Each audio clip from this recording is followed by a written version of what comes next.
Bom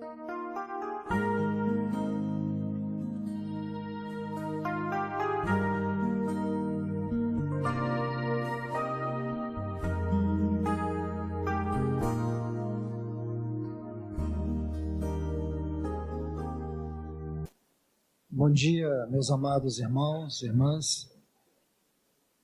Sou grato ao Senhor por esse momento que Ele nos concede juntos aqui. O encargo que me foi confiado para este encontro é o livro de Esdras, onde nós estaremos estudando sobre a restauração da casa do Senhor. Então, meus amados, o meu desejo é poder de alguma forma contribuir para que nós venhamos relacionar todos aqueles acontecimentos históricos com a nossa realidade espiritual nesse tempo. E também desejo colocar este assunto de maneira doutrinária bem fundamentado, porque nós podemos examinar o livro de Esdras, ver todo o processo da restauração, do retorno da nação de Judá, Benjamim, eles saindo da Babilônia, retornando, restaurando o templo.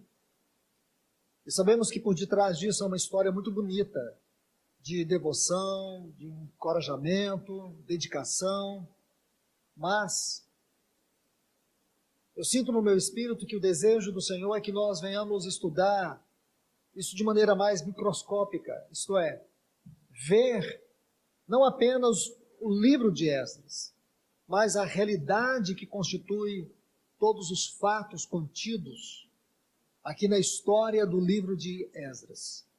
E para isso, eu quero, nessa oportunidade, convidá-los a ler comigo aqui no capítulo 22 do livro de 2 Reis.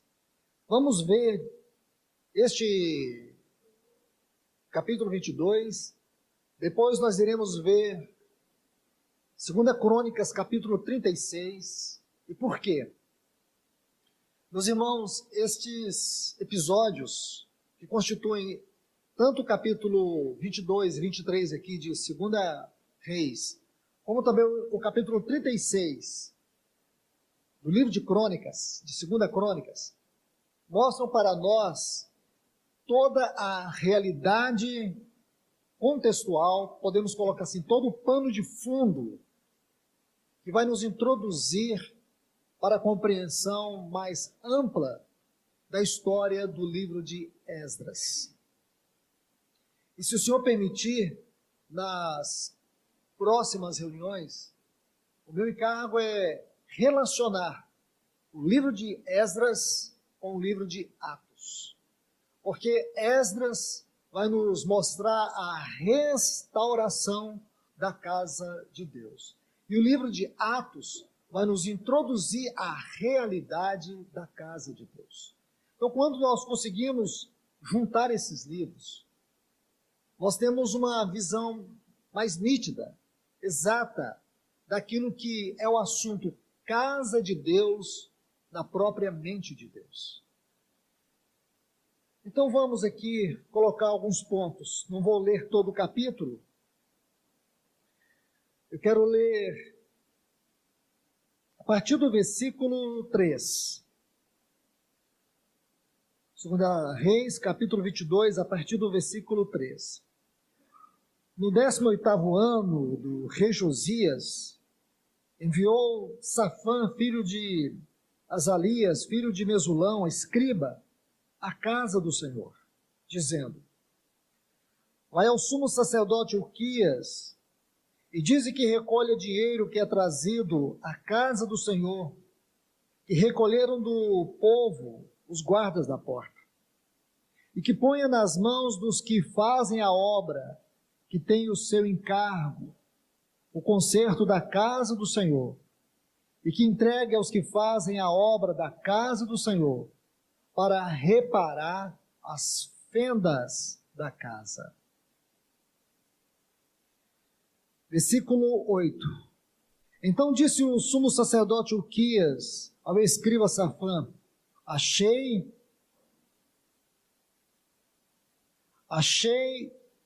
o livro da lei na casa do Senhor. E Uquias deu o livro a Safã e o leu. Vindo depois o escriba Safã ao rei, deu-lhe conta e disse: Teus servos recolheram o dinheiro que foi achado no templo e entregaram aos mestres de obra que têm seu encargo o conserto da casa do Senhor. Também o escriba Safã declarou ao rei: O sacerdote Uquias deu-me um livro, e Safã leu o livro diante do rei. E ao ouvir o rei as palavras do livro da lei, rasgou suas vestes. Somente até aqui, irmãos. Eu creio que esses textos vão nos introduzir a todo o episódio que compõe a história de Josias, para nós entender esse pano de fundo que compreende o contexto da história do livro de Esdras. Se nós queremos entender o que realmente aconteceu no livro de Esdras, todo aquele episódio, e que Deus nos guarde de ler apenas história, mais do que a história, nós queremos ler a mente de Deus sobre a história. Então, quando você estuda o livro de Esdras, você sabe que existem outros livros que compreendem também todo este contexto.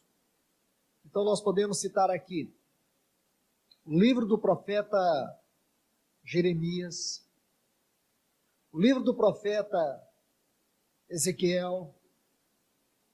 Aí nós associamos os livros de Ageu, Zacarias. Todos esses livros, eles compreendem aquilo que nós chamamos os livros da restauração. Incluímos também Lamentações. E aí temos Esdras e Neemias. Quando você tem a visão desses livros, você sabe o que realmente aconteceu, você deve começar aqui, na história de Josias. E você precisa ver também qual é o assunto da história de Josias. O contexto que forma a história de Josias começa em 2 Reis, capítulo 16, no tempo do rei Acás. Você sabe o que aconteceu ali? Este homem tentou destruir o templo, isto é, profanar o templo. Ele chegou a mandar trazer de Damasco um altar que ele viu, e que esse altar fosse esculpido e colocado dentro do templo. E na sua obra devastadora de destruir o templo, muitos escombros estavam ali no tempo de Josias. Nós sabemos que o rei Ezequias, juntamente com Josias, foram dois reis piedosos, reis que verdadeiramente temiam o Senhor. E esses reis tiveram o desejo de restaurar a casa de Deus, especialmente o rei Ezequias. Agora, o que nós sabemos é que havia ainda escombros na casa de Deus. E o assunto casa de Deus é tão importante, aqui no livro de Josias, se você tomar desde o capítulo 16 de 2 Reis, até o capítulo 23, aqui da história de Josias, você vai ver 21 vezes a Bíblia fazendo referência à frase casa de Deus. Agora, curiosamente, 11 vezes, você vai encontrar 11 vezes, 11 referências à frase casa de Deus nos capítulos 22 e 23. Isso já diz para nós que este é o assunto da história de Josias, que é o assunto do livro de Esdras. Aqui, o quadro que nós temos é a casa de Deus em ruínas. Havia escombros na casa de Deus, e a palavra de Deus estava entulhada. Imagine isso, irmãos. Procure assimilar todas essas verdades. No tempo de Josias, a casa de Deus estava em ruínas. Havia escombros sobre a palavra de Deus. Então, quando você toma todo esse episódio, você vai ver que este rei piedoso, embora jovem, ele procurou promover esta reforma. Ele não conseguiu. Mas aquilo que Josias começou, você vai ver o cumprimento no capítulo 8 do livro de Neemias. Você vai ver quando Esdras levanta diante de toda a congregação e ele faz aquilo que Josias quisera fazer: restaurar a casa de Deus. Mas não podemos pensar na restauração da casa de Deus se a palavra de Deus não ocupar o lugar central. A reforma, ela não consistia apenas de paredes. A reforma, ela consiste em primeiro lugar no seu aspecto espiritual. E o primeiro fundamento para se restaurar na casa de Deus é o lugar da sua palavra. Então Josias, ele tentou promover isso. Se você estudar toda a história de Josias, você vai ver que ele tenta recuperar o lugar da palavra de Deus. Ele não conseguiu. Alguns dizem que possivelmente, o Jeremias já estivesse profetizando aqui há 5 anos. Então é muito importante você ligar a história do ministério de Jeremias com o reinado de Josias. Ele já era profeta há 5 anos.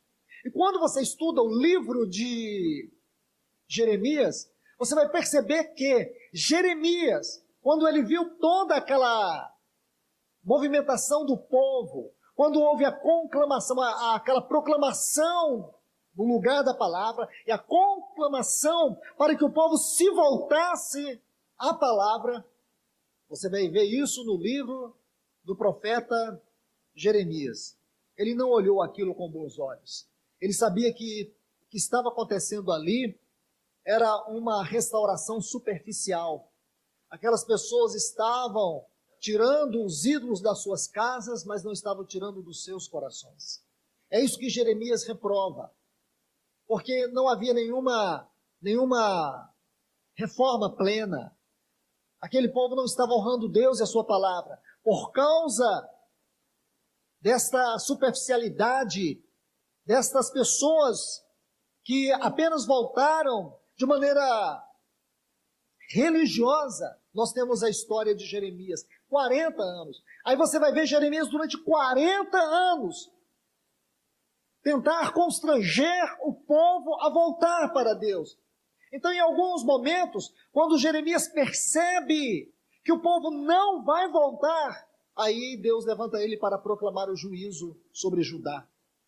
E quando ele proclama o juízo, aí ele sofre perseguições, afrontas, prisões, rejeições.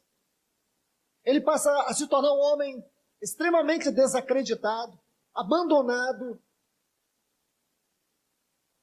Então nós temos aqui a história do profeta Jeremias. E nós temos o cativeiro. E depois do cativeiro, aliás, durante o cativeiro, Deus levanta alguns profetas. Um desses profetas é o profeta Ezequiel, que tem uma história linda. Ele nasceu para ser sacerdote, mas Deus separou ele para ser um profeta. E você vai ver que as visões finais do profeta Ezequiel têm a ver com a glória da casa de Deus.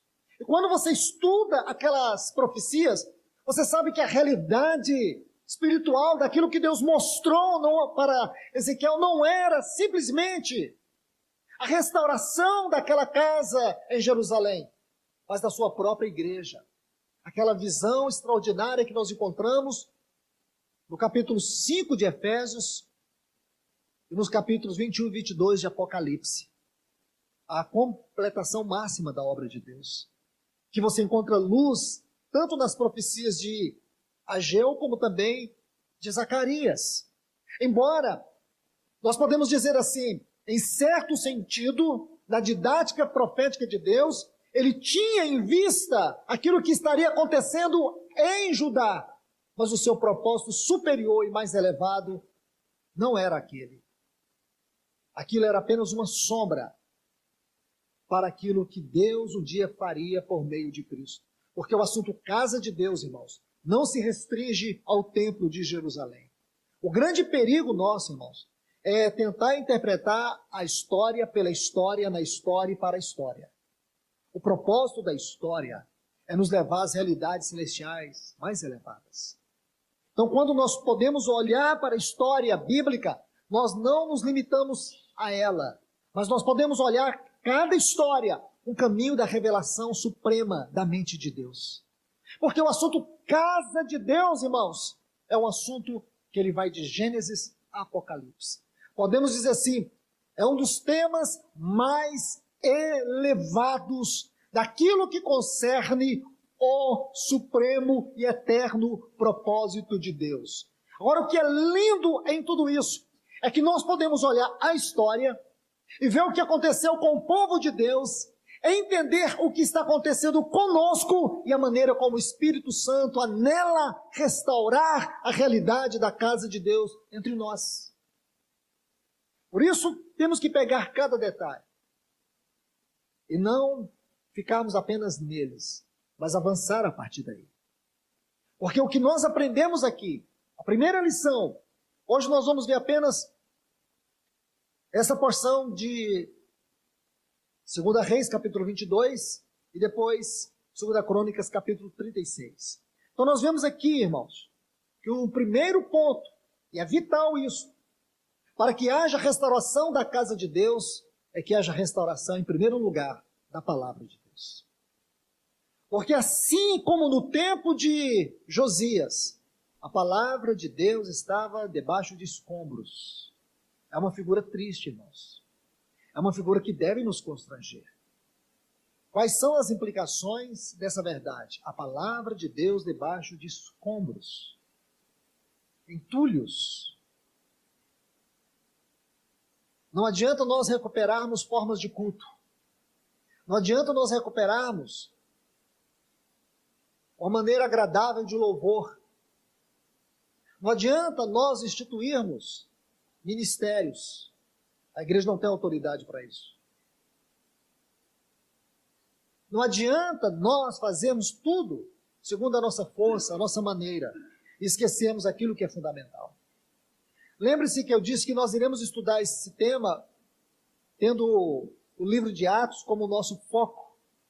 E quando você estuda o livro de Atos, ali nós vamos encontrar todas as bases. Ali nós vamos encontrar a maneira de Deus edificar a sua casa. Nosso Senhor Jesus disse assim, eu edificarei minha igreja. Então quando você abre o livro de Atos, você vai ver Ele mesmo, este supremo arquiteto, ali no livro de Atos, desde o início, Ele, o nosso Senhor Jesus, edificando a sua igreja. Como você vai ver isso? Desde o capítulo 1. Deixe-me mostrar um ponto curioso para vocês. Meus irmãos, vocês conseguem recordar como os discípulos estavam após a ressurreição do Senhor? Se você ler Mateus capítulo 27, você vai ver que os discípulos estavam incrédulos. Não apenas Tomé, todos eles. Quando aquelas mulheres chegaram com a notícia que o nosso Senhor Jesus havia ressuscitado, a Bíblia diz que todos eles duvidaram, eles não acreditaram.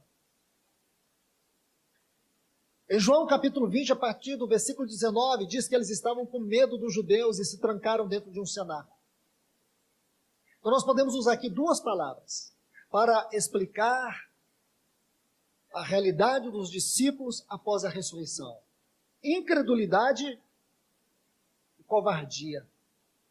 E você imagina, irmãos, que o nosso Senhor gastou 3 anos e 6 meses, dia e noite, andando com eles, levando eles para a escola de Cristo, aonde não apenas a palavra viva, mas aquele que é o mestre por excelência ensinava.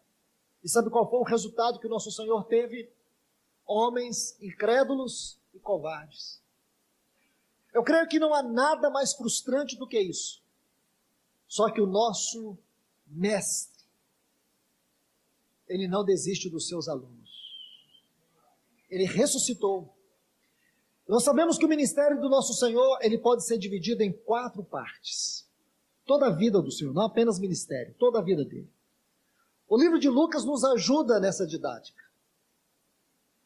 Capítulo 1 até o capítulo 4, nós temos aquele período do anonimato dele, dos 30 anos. Do capítulo 4 ao capítulo 9, nós temos o ministério dele de 3 anos. E do capítulo 9 até o capítulo 24, nós temos os 6 meses, os últimos 6 meses de ministério, incluindo essa última parte, que é a 4ª, que eu vou colocar para vocês. E talvez nós não temos dado muita ênfase nisto, que foram aqueles 40 dias entre a ressurreição e a ascensão.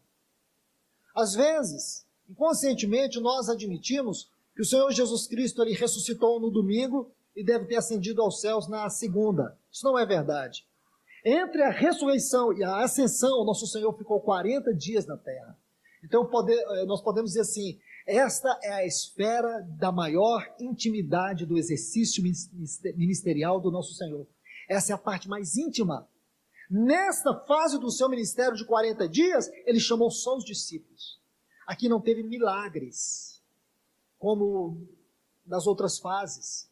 Nesta parte, tem um texto, em Atos 1,4, diz assim, reunindo-se com eles. Essa palavra reunindo, ou essa frase reunindo-se, ela vem de um vocábulo único em todo o Novo Testamento. A tradução seria melhor assim, como que um jantar à luz de velas. Uma reunião íntima. Uma reunião singular. Esta reunião íntima, nosso Senhor escancarou seu coração face a face. Esta foi uma fase onde eles puderam reunir com o Senhor face a face. E você vai ver que, a partir desta reunião, eles tomam uma nova posição. Aí eles ficam em Jerusalém. Ao final dos 40 dias, nosso Senhor ascende aos céus. Você faz ideia, irmãos? Como foram aqueles 40 dias dos discípulos sentados aos pés do Senhor? Eles contemplar cada dia e ver que Ele não desistiu deles, apesar da incredulidade. Que Ele não desistiu deles, apesar da covardia, do medo. Imagine isso, irmãos. Eles poderiam olhar aquela face de amor todos os dias, se derramando para eles todos os dias. Eles ouviram aquelas palavras tão íntimas. Aí você vai ver o resultado no Pentecostes e após o Pentecostes. Aí você vai entender a ousadia de Pedro, a ousadia de João, a ousadia de Tiago. Aqueles homens estavam dispostos a morrer por aquela mensagem. Nada pôde impedi-los, nada pôde servir como uma barreira para que eles retrocedessem. Aquele ministério dos 40 dias do nosso Senhor foi vital para a vida deles. Então aqui você vai ver a igreja se formando e sendo restaurada. Então quando você chega no capítulo 2, versículo 42, nós temos uma linda citação. Diz assim, e perseveravam na doutrina dos apóstolos, no partir do pão, na comunhão e nas orações. Nós sabemos que aqui são 4 pilares. Esses 4 pilares nós encontramos no livro de Esdras. Porque eles vão nos mostrar o que é a igreja. Nós sabemos que a palavra doutrina, didascalia, ela é uma referência ao ministério da palavra. Essa palavra ela foi usada pelos escritores neotestamentários para dar ênfase à natureza, ao caráter do ensino apostólico. Se você ler Mateus capítulo 7 e o versículo 28, quando o nosso Senhor está concluindo aquelas palavras do Sermão do Monte, aí diz assim, que as pessoas, elas se recolhiam ou se maravilhavam de sua doutrina. Esta é uma infeliz tradução, irmãos. Essa tradução não está correta. A tradução correta é assim: as pessoas se recolhiam atônitas da sua doutrina. Por quê, irmãos? Porque a doutrina, o ensino de Jesus, era um ensino que esmagava, era um ensino que constrangia pecadores, era um ensino que perfurava o coração deles. Se você buscar no ministério de Cristo, era essa a sua maneira. As pessoas não saíam eufóricas porque acabaram de ouvir Jesus falar. Elas saíam humilhadas, envergonhadas. Elas sentiam na flor da sua face o calor dos seus pecados, porque ele expunha o coração delas, porque ele falava como quem tem autoridade. Isso está no capítulo 1 do Evangelho de Marcos também. Então os apóstolos, eles deram continuidade ao ministério de Cristo, o ministério da palavra. O que nós mais carecemos hoje, irmãos, para que o Senhor restaure a sua casa, para que haja uma verdadeira visitação do Senhor, é que a palavra ocupe o lugar central e que haja vida. Não apenas histórias, não apenas palavras por palavras, mas que haja uma espada penetrante prevalecendo sobre nós, que nós possamos sentir a força do cajado e da vara do nosso bom pastor. É isso que nós necessitamos, irmãos, que a palavra venha ser recuperada. Essa é a grande mensagem do livro de Neemias, não é o meu encargo. É o lugar que a palavra passa a ter. E você vai ver que quando Esdras, no capítulo 8, começou a ler a lei, o povo se colocou em pé, de maneira reverente, porque a palavra estava sendo restaurada entre eles. E quando você chega no final do livro de Neemias, diz que havia um gozo em Jerusalém, que as nações vizinhas ouviam o júbilo que estava ocorrendo em Jerusalém. O que é isso, irmãos? É o Senhor visitando a sua casa. Mas o Senhor não vai visitar sem que antes a sua palavra seja restaurada. Ultimamente, irmãos, tem ocorrido um espírito de curiosidade, de especulação. E nós chamamos isso até de visão espiritual. Achamos que vimos alguma coisa. Geralmente a nossa visão está baseada no que está errado. Isso não é visão celestial. Então a gente olha tudo que está errado, tudo que contradiz a palavra, aí a gente sai desse tipo de movimento e achamos que encontramos a direção. O que deve nos conduzir à direção não é a visão do que está errado, é a visão do que está certo. É uma visão genuína, é uma visão espiritual, é uma visão da pessoa e obra do Filho de Deus. Então quando você chega no livro de Atos, o que você encontra? Você vai encontrar Deus magnificando a sua palavra por meio dos apóstolos. Você vai encontrar no capítulo 2 aquela gloriosa mensagem de Pedro acerca do Cristo exaltado.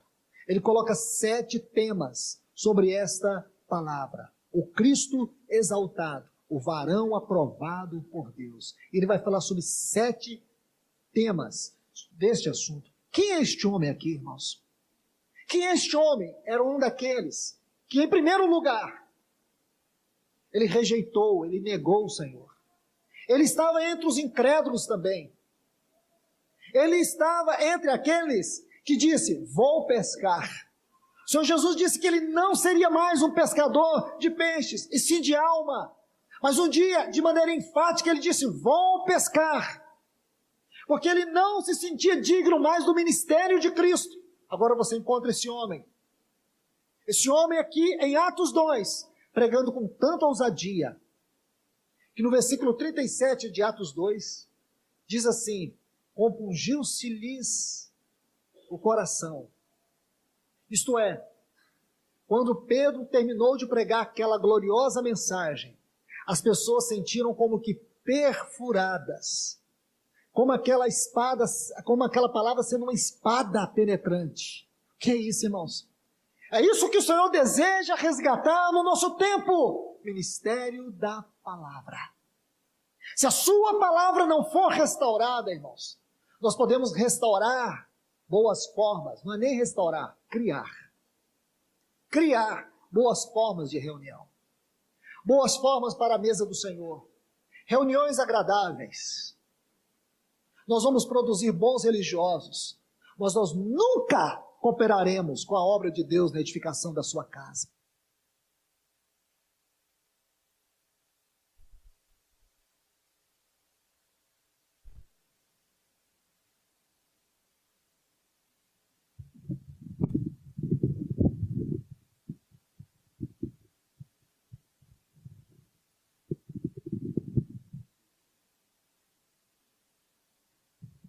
Nós nunca iremos oferecer para Deus o lugar do seu prazer entre nós. Então, meus irmãos, isso é muito sério. Ministério da palavra deve ser o primeiro sinal evidente da restauração da casa do Senhor. Permita-me colocar algo aqui para vocês. Por favor, abram comigo suas Bíblias no livro de Números, capítulo 9.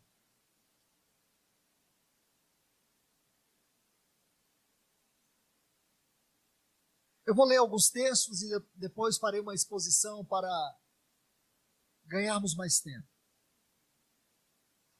Números capítulo 9. Está assim. Versículo 17. Quando a nuvem se retirava de cima do tabernáculo, os filhos de Israel partiam, e no lugar no qual a nuvem parava, aí os filhos de Israel acampavam. Versículo 19. Quando a nuvem se detinha sobre o tabernáculo por muitos dias, então os filhos de Israel cumpriam a ordem do Senhor e não partiam. Versículo 23. Às vezes a nuvem ficava desde tarde até manhã, e quando pela manhã a nuvem se erguia, eles partiam, quer de dia, quer de noite. Erguendo-se a nuvem, então partiam. Agora, por favor, capítulo 10, versículos 1 e 2.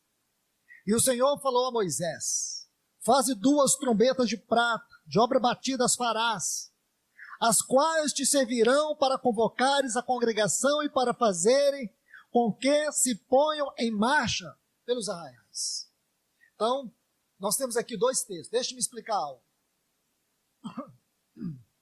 Me desculpe, irmãos. Você sabe que desde o capítulo 18 do livro de Êxodo até o capítulo 10 do livro de Números, todos esses capítulos compreendem a estação do Monte Sinai, a 12ª estação da peregrinação do povo de Israel pelo deserto. Agora eles já receberam toda a visão da casa e do sacerdócio. E eles vão partir. Agora eles vão partir, mas só que Deus coloca princípios, porque até aqui eles vieram andando segundo os costumes, segundo a maneira, como eles viviam no Egito. Agora Deus vai colocar ordem. Deus vai dizer para eles que eles não vão andar, eles vão marchar. Eles vão marchar. E se você observar na sequência, você vai ver que Deus estabelece a ordem da marcha de acordo com grupos. Primeiro o estandarte de Judá, e assim sucessivamente. Então, não vamos gastar tempo com isso, irmãos, porque o nosso enfoque não está nisso. Apenas para você ter uma visão de todo esse capítulo 10, que é muito lindo. Eles vão partir agora. Agora eles têm o tabernáculo. Agora eles têm toda a ordem da casa de Deus e do sacerdócio espiritual. Tudo estabelecido conforme a ordem de Deus, a mente de Deus. Mas, no capítulo 9, Deus diz para eles que eles vão marchar de acordo com a nuvem. Então, à medida que a nuvem se movesse, eles deveriam se mover. Eles não poderiam se mover à parte da nuvem. E diz que a nuvem se movia de dia e se movia de noite. Então, como que seria isso, irmãos? Imagine. Será que toda a nação de Israel tinha que ficar olhando para o alto? Não. Para isso, Deus estabeleceu no capítulo 10 2 trombeteiros. 2 trombeteiros. Eles deveriam tocar a trombeta. E quando eles tocassem a trombeta, o povo saberia exatamente o que deveria fazer. Então, para que eles estivessem de maneira ordenada, para que eles soubessem os movimentos da nuvem, eles teriam que ouvir o som destas duas trombetas. Qual era o papel fundamental desses trombeteiros? Tocar a trombeta? Não. O papel fundamental dos trombeteiros era olhar para o alto. Que lindo, irmãos.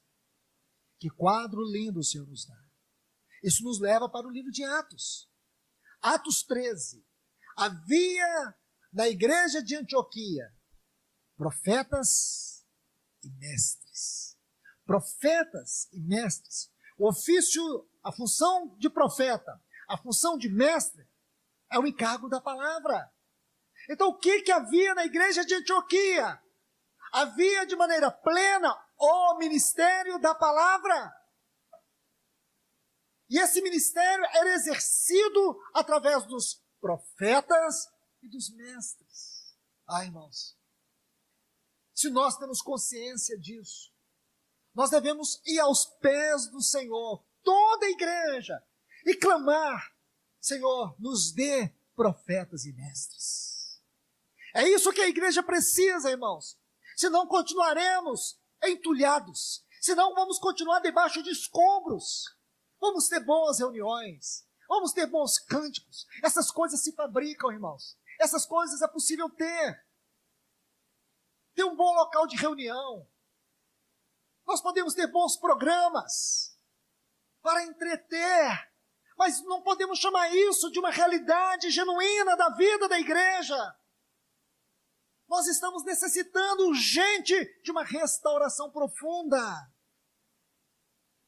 Nós estamos necessitando disso, irmãos. Não podemos olhar a história e achar bonita a história, como foi lindo o povo voltar, restaurar o templo do Senhor, restaurar o altar, restaurar os muros. Que história linda! E a nossa história é linda, irmãos. A nossa realidade é linda.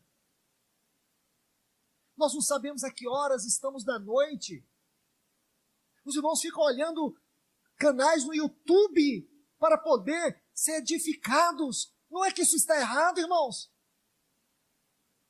É que muitas vezes, numa experiência local da igreja, o ministério da palavra é raquítico, é fraco.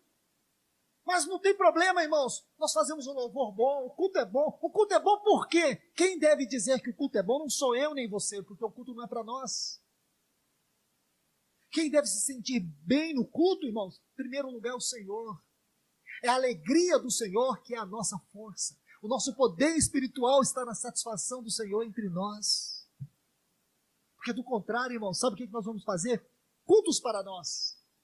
E andamos e descobrimos que a vida é difícil. As lutas são terríveis. As batalhas que enfrentamos são batalhas humanamente impossíveis de vencer. E como nós precisamos, irmãos, viver uma realidade espiritual nesse tempo. Estamos vivendo uma das experiências mais difíceis da história da humanidade, como povo de Deus. Estamos vendo as profecias se cumprir. Estamos vendo como Satanás tem usado todos os artifícios, todas as artimanhas, como ele tem usado todas as suas ferramentas, todos os seus meios. Não é contra o mundo é dele, mas ele tem utilizado disso, irmãos, contra nós. Contra nós. Os pais estão gemendo pelos seus filhos. Há uma batalha terrível em curso. A igreja não percebe que ela está sendo cuspida desse mundo. Ela não está percebendo isso, ela está lutando uma guerra que não é dela. Nós precisamos entrar naquilo que são as prioridades do Senhor. Nós temos que orar em uma só voz e dizer: Deus, toque as tuas trombetas, toque a primeira trombeta, envie sobre essa terra o juízo das nações. Não é orar para Deus mudar essa ideologia de gênero, para que não haja aborto. Irmãos, nós estamos fazendo baixo-assinado contra isso. Você pode assinar, não tem nada errado contra isso. O problema é que você fazer disso a sua batalha e você não entender a que horas nós estamos da noite. Nós estamos aqui nessa hora e o nosso papel fundamental é apressar a volta do nosso Senhor. Então, o que nós precisamos, irmãos? De profetas, de mestres.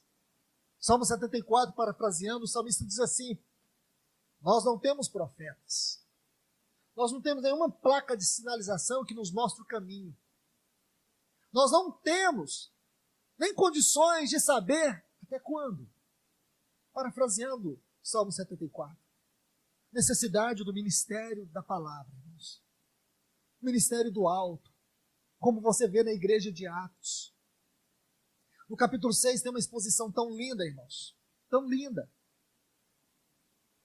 Quando houve o primeiro conflito na igreja primitiva, aí os apóstolos reuniram, separaram homens, segundo a direção do Espírito Santo. Aí eles disseram assim: quanto a nós, nos dedicaremos a duas coisas ali: a oração e o ministério da palavra. Irmãos, isso tem que ser um fundamento para a nossa vida. Qual foi o grande problema do cativeiro de Judá? Você pode imaginar o que é isso? Um desprezo à palavra de Deus. Houve um homem chamado Josias.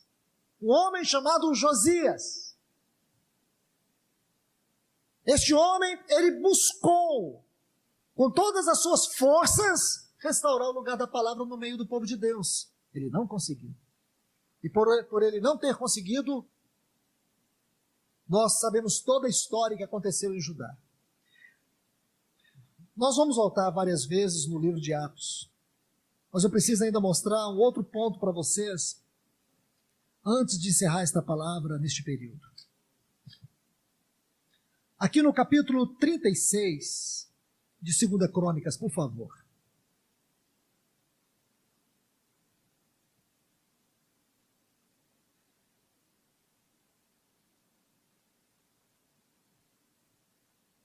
Eu vou apenas fazer pequenas citações para ganharmos tempo, mas encorajo você depois a fazer a leitura desse capítulo com muito zelo, porque ele é um resumo daquela parte final da história, quando o cativeiro se inicia, e tem muitas aplicações aqui. Vamos extrair algumas, se o Senhor nos permitir. Veja o versículo 2, vai falar do Jeoacás. Percebe aqui, Jeoacás tinha 23 anos, quando começou a reinar. E reinou apenas 3 meses. Depois, versículo 5, o Jeoaquim tinha 25 anos de idade, quando começou a reinar. E por 11 anos reinou em Jerusalém, e fez o que era mal aos olhos do Senhor. Depois, versículo 9, agora é o Joaquim. Tinha 8 anos de idade quando começou a reinar.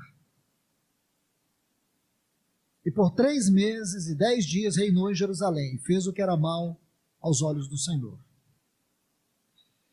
Depois, no versículo 11, nós temos o Zedequias. Tinha 21 anos de idade quando começou a reinar. E por 11 anos reinou em Jerusalém, e fez o que era mal aos olhos do Senhor. Não se humilhou diante do profeta Jeremias, que ele falara da parte do Senhor. Então você vai ver aqui, esses foram os 4 últimos reis de Judá. E o que você vai ver aqui, irmãos? Algumas coisas. Você sabe que esse capítulo 36 é um capítulo que esmaga o nosso coração, porque ele vai falar do cativeiro de Judá. Isso não é uma coisa simples, irmãos. É uma coisa muito séria. E aqui você vai ver que esses reis, esses 4 reis, eles eram muito jovens. Muito jovens. Você vê aqui o Joaquim, ele começou a reinar com 8 anos. Josias também. Porém, Josias ele era muito bem alicerçado pela sua mãe e por homens piedosos, inclusive Jeremias. Então, meus irmãos, o que provocou isso aqui? O que levou a nação para o cativeiro? Olhando nesse capítulo, um dos pontos, irmãos, a imaturidade. Nós estamos extraindo lição espiritual. Nós podemos dizer, Na experiência de Josias, foi o fato da palavra de Deus não ocupar o lugar central, ela não ter sido restaurada, não ter sido recuperada. Aqui nós vamos ver um outro sinal, um outro ponto significativo: a imaturidade, a carnalidade e o desprezo à palavra. Você vai ver que estes reis, eles tiveram por característica desprezar a palavra de Deus, desprezar os profetas. E isso levou a nação para o cativeiro. Este orgulho espiritual, essa maneira de se opor à palavra de Deus, esta foi a maneira, irmãos, que esses homens se colocaram. Se você lembrar aqui do Jeoaquim, vou dar um exemplo para vocês. Jeoaquim, esse aqui, que está no versículo 5. Lembre-se, Jeremias capítulo 36. Deus deu uma palavra para o Jeremias. Quando Deus deu essa palavra para o Jeremias, Jeremias chamou os seus amigos e ordenou que escrevesse essa palavra. E quando eles leram essa palavra, eles ficaram chocados com aquilo que Deus havia dado para Jeremias. Então eles foram reunindo os príncipes. E à medida que eles iam lendo a palavra, eles ficaram profundamente comovidos e impactados. O Jeoaquim estava na sua casa de campo, de frente a uma lareira, curtindo suas férias. E aí os seus principais chegaram até ele dizendo que havia recebido da parte do Senhor uma palavra.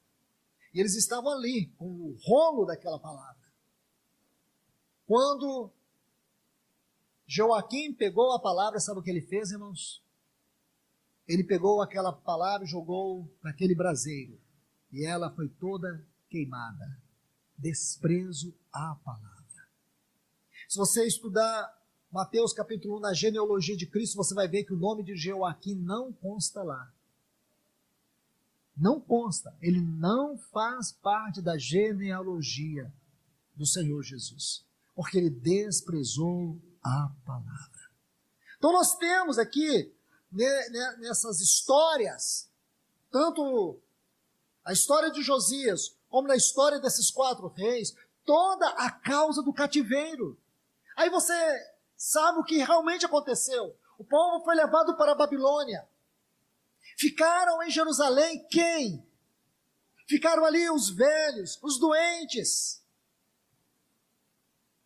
Eles ficaram ali como opróbrio, como vergonha, como um testemunho de vergonha. E você não pode achar que isso é só história, porque não é, irmãos.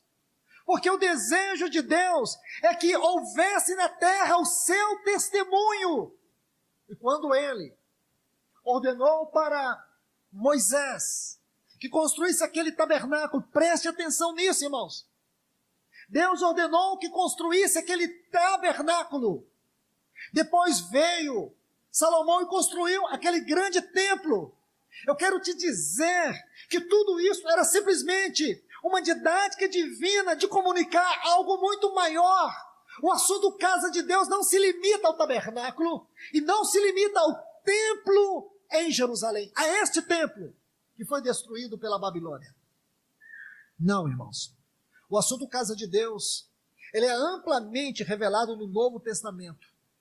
Você vai ver que esse assunto começa em um paradoxo no livro de Gênesis. No capítulo 11, você tem aqueles homens tentando levantar uma torre que tocasse os céus. Porque eles queriam colocar ali os seus nomes. Ali é o início de Babel, é o início de Babilônia. Esse assunto ele percorre toda a Bíblia e ele vai até o Novo Testamento, até o livro de Apocalipse. Porque isso, o Espírito Santo quer nos mostrar o que não é a casa de Deus. Mas você vai ver no capítulo 28, uma experiência singular, simples, aquela experiência de Jacó, quando ele tem uma visão em Betel. Betel significa casa de Deus. Então esse paradoxo de Babel, confusão, e Betel percorre toda a Bíblia. São 2 linhas paralelas. 2 linhas. Uma, Deus dizendo, isso não é minha casa. Se você estudar o cativeiro do Egito, o cativeiro da Babilônia, tem muita coisa. Tem muita coisa em comum. Só para você ter uma ideia, irmãos, eles foram levados para o cativeiro, a primeira leva do cativeiro para o cativeiro ocorreu na mesma data, no mesmo mês. Isso é curioso, irmãos. A saída do Egito e a saída da Babilônia, aliás, permita-me corrigir, quando eles saíram do Egito, quando eles saíram da Babilônia, ocorreram no mesmo mês. Isso é muito importante. O Egito nos fala do cativeiro do mundo, e a Babilônia nos fala do cativeiro religioso. Esse cativeiro ele é mais insidioso, mais pernicioso. Você sabe que a saída do cativeiro da Babilônia não ocorreu como muitos pensam. Foram apenas 47 mil e alguma coisa de judeus. 7.337 escravos. Desses havia 200 cantores, 400 sacerdotes, 74 levitas. Só para você ter uma ideia. Só para você ter uma ideia, em torno de 50 mil. Mas sabe quantos judeus haviam na Babilônia? 800. 800 mil judeus. Só saíram 50. Então você vê, irmãos, é muito difícil sair da Babilônia. Quando Deus tirou o povo do Egito, ele tirou tudo.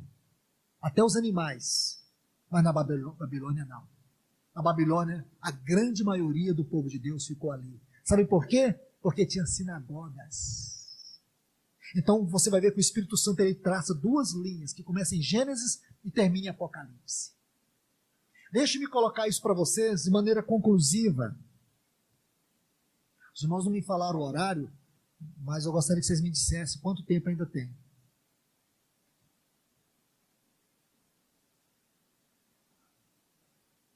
Já terminou?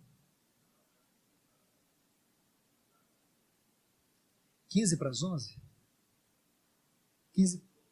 12 minutos. Obrigado. Deixa eu mostrar algo para vocês aqui, por favor, meus irmãos e irmãs. Abra sua Bíblia em Apocalipse, capítulo 17. Veja como essas duas linhas, Babilônia, Babel e Betel. E é algo que o Senhor quer nos mostrar.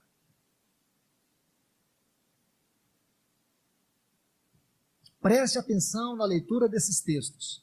Apocalipse, capítulo 17. Veio então, preste atenção, olha, um dos 7 anjos que tinha 7 taças e falou comigo. Vem. Então preste atenção em tudo isso, porque iremos precisar daqui a pouco. Vem aqui e te mostrarei a sentença contra a grande meretriz. Aqui está sentada sobre muitas águas.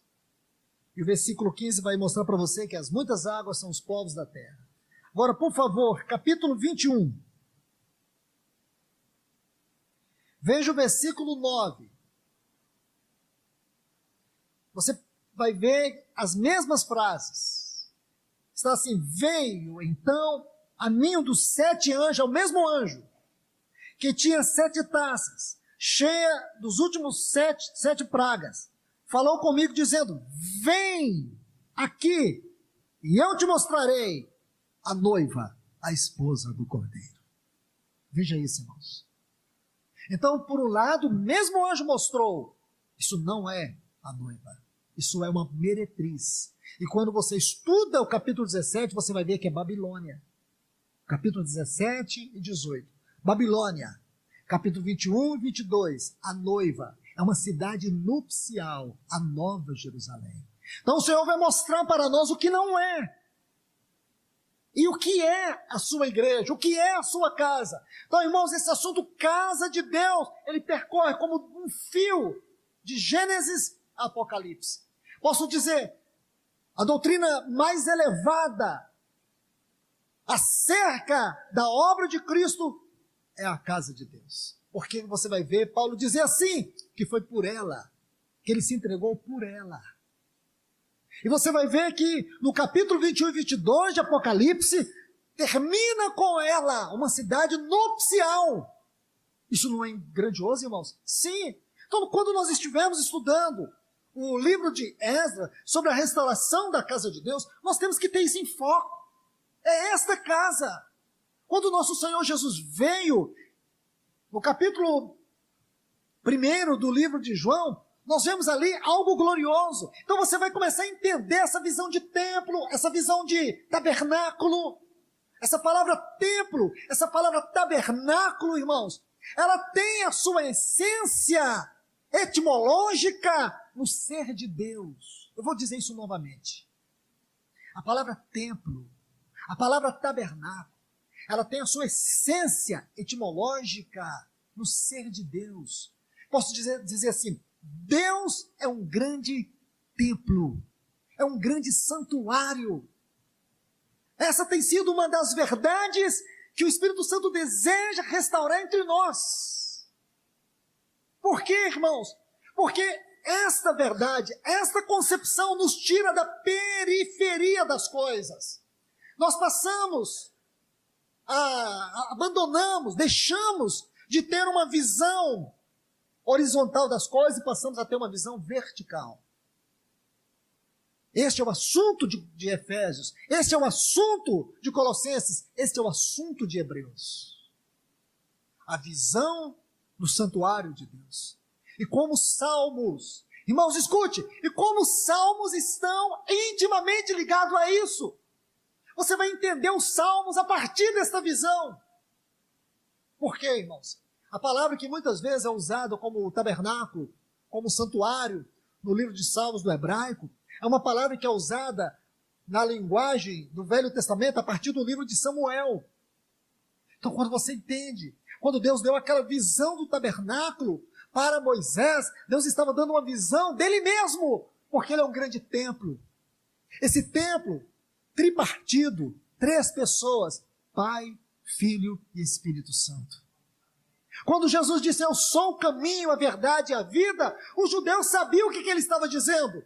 Eram as 3 portas que compunham o tabernáculo. A primeira porta, caminho. A segunda porta, verdade. E aquele último véu, vida. Caminho, verdade e vida. Mas não só isso, irmãos. Não só isso. Você vê que quando você estuda o Evangelho de João, no início do Evangelho de João, no versículo 14, João faz uma declaração, irmãos. Nós vamos precisar de boa parte da eternidade para poder entender a grandeza dela. Ele disse assim, e o verbo se fez carne, e habitou, a palavra habitou ali. Nós vamos estudar esta palavra na próxima oportunidade. É uma palavra linda no Novo Testamento. Esta palavra, irmãos, ela percorre de João até Apocalipse. Nós vamos precisar de pelo menos uns 4 textos para entender a grandeza dessa palavra habitou. E você vai ver que existe um capítulo. O Senhor, ele em um capítulo, ele escancara o verdadeiro sentido dessa palavra habitou. É tabernaculou. Aí você vai ver que templo é uma verdade em Deus, é uma realidade em Deus. E essa verdade, essa realidade do templo, do santuário, da casa de Deus, deve ser a nossa experiência de vida cristã como igreja. Isso nos tira de toda superficialidade, de toda periferia. Porque por um lado, irmãos, você vai descobrir como Paulo tem um espinho na carne, mensageiro do diabo que te esbofeteia. Mas por outro lado, você é um homem em Cristo, é uma mulher em Cristo, que pode entrar nos mais altos céus e gozar da presença de Deus e da face de Deus. Então é isso que faz a diferença de entender o que é a casa de Deus. Você se lembra de Moisés? No capítulo 33 do livro de Êxodo. Momento de grande crise. Para você entender o capítulo 33, você tem que conhecer verdadeiramente, irmãos, todo o contexto. Era um contexto de morte. Havia muitos funerais acontecendo ali, ou talvez que já tivesse acontecido. Um choro por toda a parte. Em torno de 5.000 pessoas haviam morrido. As tábuas da lei haviam sido quebradas. Deus estava irado com o seu povo, eles haviam adorado o bezerro de ouro. E quando Moisés chega no acampamento, ele encontra aquela festa profana. Então você sabe o que ocorre a partir daí: mortes, reprovação. O tempo fica totalmente tenebroso.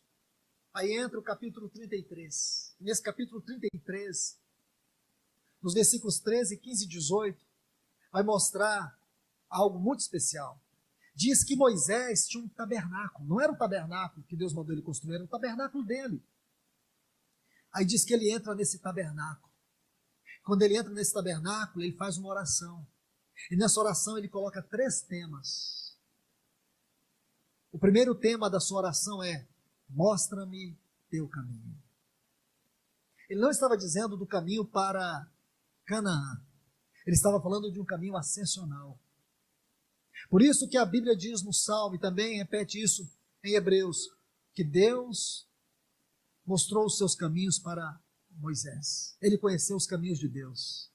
Segundo, ele diz assim: se a tua presença não for conosco, não nos faça sair deste lugar.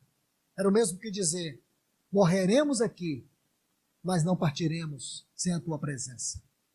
E olha que Deus disse para eles que eles podiam partir, que Deus daria para eles a Canaã, que o anjo do Senhor ia à frente deles, destruiria todos os seus inimigos e ainda daria Canaã para eles. Moisés disse: morreremos aqui. É como se ele dissesse: nós não queremos Canaã, nós não queremos a vitória sobre os inimigos, nós queremos a tua presença. E você sabe muito bem que Moisés não entrou em Canaã. Deuteronômio 34, versículo 5 diz que Deus levou Moisés e mostrou toda a terra de Canaã, de Dan a Berseba. E você pode achar que Deus foi injusto com Moisés por causa daquele episódio de Números capítulo 20, quando ele deixou de glorificar Deus nos campos de Moabe, quando ele feriu a rocha. E por conta daquilo, ele não entrou em Canaã.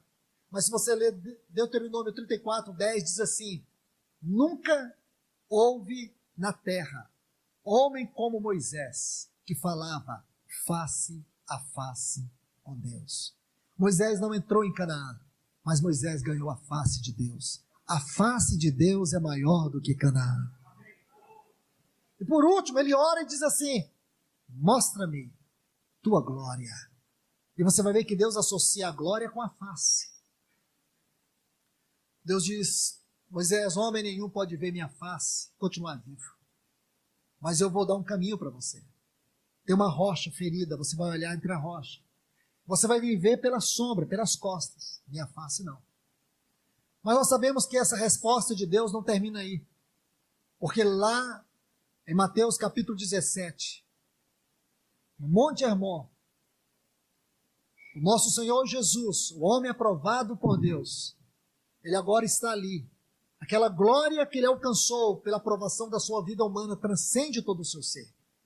E quem estava ali olhando para a face do nosso Senhor Jesus? Moisés. Ali ele vê a face de Deus. Porque Jesus disse: quem vê a mim vê o Pai. Meus irmãos, como é possível isso? É isso que nós temos que entender.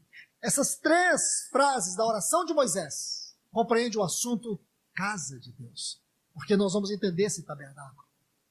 Como nós vamos compreender isso na experiência de Cristo no livro de Efésios, Colossenses e Hebreus.